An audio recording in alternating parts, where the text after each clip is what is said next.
क्या सब्जी बेचने वाला आपकी शर्तों को समझ पाएगा? सुप्रीम कोर्ट की व्हाट्सएप को फटकार लगी है। जी हाँ, भारत में सर्वोच्च न्यायालय ने मंगलवार 3 फरवरी 2026 को व्हाट्सएप और उसकी जो पेरेंट कंपनी है मेटा प्लेटफॉर्म फेसबुक को कंपनी को गोपनीयता और डेटा शेयरिंग नीतियों के बारे में कड़ी चेतावनी दी है। न्यायालय ने कहा कि किसी भी भारतीय नागरिक का निजी डेटा किसी भी कंपनी की व्यावसायिक मुनाफे के लिए इस्तेमाल नहीं किया जा सकता।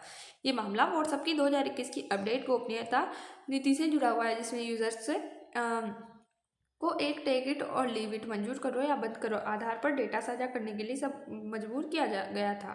क्या विवादित प्राइवेसी पॉलिसी और डेटा शेयरिंग यानी कि व्हाट्सएप की 2021 नीति क्या थी? व्हाट्सएप की नीति 2021 में अपडेट हुई थी, जिसमें मेटा को अन्य प्लेटफॉर्म्स के साथ यूजर्स का डेटा साझा किया जाता था और इसका लक्ष्य विज्ञापन और व्यावसायिक उपयोग भी था। उपयोगकर्ताओं को स्पष्ट और सशक्त विकल्प नहीं दिया गया था। CCI और NCLAT में क्या हुआ तो कंपटीशन कमीशन ऑफ इंडिया ने मेटा व्हाट्सएप पर 213.14 करोड़ का जुर्माना लगाया, यह कहते हुए कि 2021 नीति प्रतिकूल और शक्तिशाली कंपनियों का दुरुपयोग थी।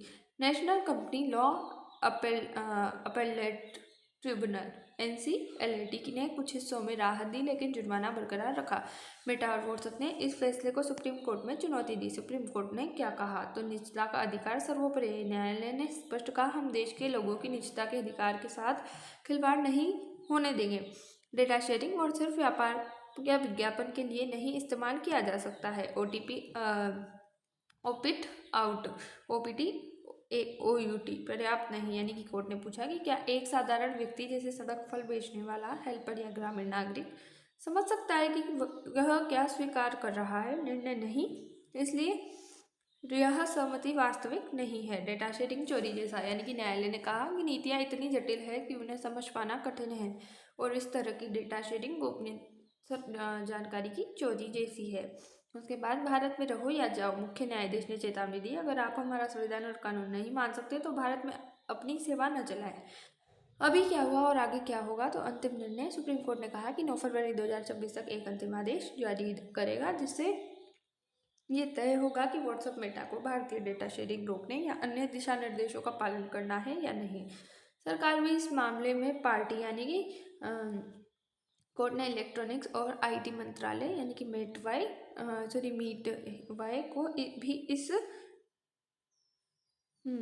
मुकदमे में जोड़ा है, जिससे सरकार की भूमिका और डेटा सॉफ्टी में नियमों पर सलाह शामिल होगी। डिजिटल डेटा सुरक्षा कानून मेटा ने यह दावा किया कि digital personal data protection DPDP act के तहत 2027 तक पालन करना होगा, लेकिन कोर्ट ने कहा कि यह कानून अभी लागू नहीं है। इसका व्यापक प्रभाव डेटा प्राइवेसी पर बड़ा संदेश है। यह निर्णय स्पष्ट करता है कि भारत में नागरिकों की निजता का अधिकार संविधान द्वारा सुरक्षित और इसे बड़ी कंपनियों के मुनाफे के लिए बलपूर्वक कुचलने की अनुमति नहीं दी जाएगी। कंपनी पर निगरानी व्हाट्सएप और मेटा जैसे ग्लोबल प्लेटफॉर्म्स को अब अपनी डेटा शेयरिंग नीति, स्पष्ट उपयोगकर्ता सहमति, उपयोगकर्ता अधिकार, इन सबको भारतीय कानून के अनुरूप बनाना पड़ेगा।